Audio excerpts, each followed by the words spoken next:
Un syndicat de rivière, c'est quoi? Ça sert à quoi?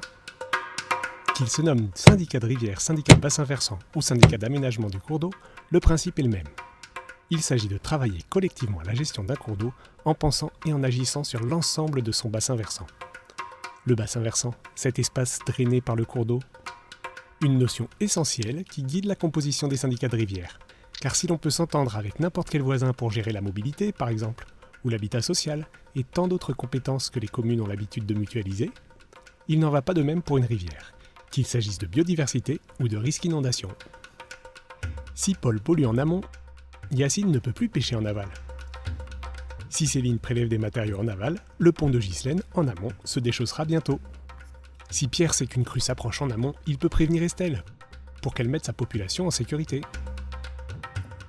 Si Brice souhaite se protéger contre les inondations, il ne canalisera pas son cours d'eau, ce qui transférerait le problème sur Célia en aval, mais pourra proposer à tous de retenir au mieux les eaux sur leur sol. Et les exemples se multiplient montrant l'intérêt de réfléchir à l'échelle du bassin versant. C'est ce que le syndicat de rivière se propose de faire dans un esprit de service public et pour l'intérêt général. Doté d'une équipe technique et de moyens mutualisés, dirigé par un conseil syndical composé d'élus, il planifie et met en œuvre la gestion du cours d'eau afin d'améliorer la qualité du milieu aquatique, de préserver les ressources en eau et de réduire le risque d'inondation. Dans le détail, le syndicat a du pain sur la planche. Son rôle est d'abord d'anticiper les défis futurs, l'imperméabilisation des sols, les pollutions, le changement climatique, la présence d'enjeux en zone inondable, et de sensibiliser citoyens et élus afin que le problème soit pris à bras-le-corps. Il identifie les différents moyens de relever ces défis et organise la concertation entre tous les acteurs. Communes, intercommunalités, État, riverains, associations, entreprises, agriculteurs, services de secours, entre autres. Le syndicat met alors en œuvre les actions décidées en mobilisant différents outils, parmi lesquels les schémas d'aménagement de gestion des eaux, ou SAGE, les programmes d'action pour la prévention des inondations, ou PAPI, et les contrats de rivière. Il s'appuie sur les contributions financières de ses membres et de partenaires tels le département, la région, l'agence de l'eau, l'État et l'Europe. Et contre les inondations plus précisément, que fait le syndicat de rivière ?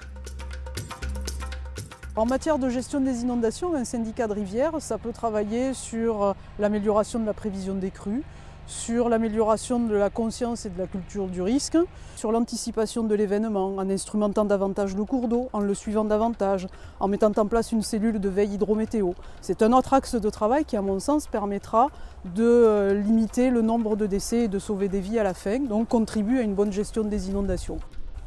Donc sur le bassin versant de la Glie, le syndicat de bassin versant va devenir progressivement l'unique gestionnaire de la protection contre les inondations. À ce titre, nous allons devoir gérer les ouvrages existants pour les entretenir et les surveiller, mais également travailler à de nouveaux projets pour améliorer la protection contre les inondations. À titre d'exemple, on a des projets aujourd'hui de création de bassins de rétention en amont de certains villages, mais également des projets d'amélioration du rôle des zones d'expansion de crues pour faire en sorte que l'eau soit freinée sur ces secteurs-là et évite d'arriver trop rapidement sur les secteurs urbanisés. L'aménagement que vous voyez derrière moi a permis de réduire la vulnérabilité aux inondations des riverains, mais également de redonner aux habitants un accès aux berges dans leur déplacement quotidien.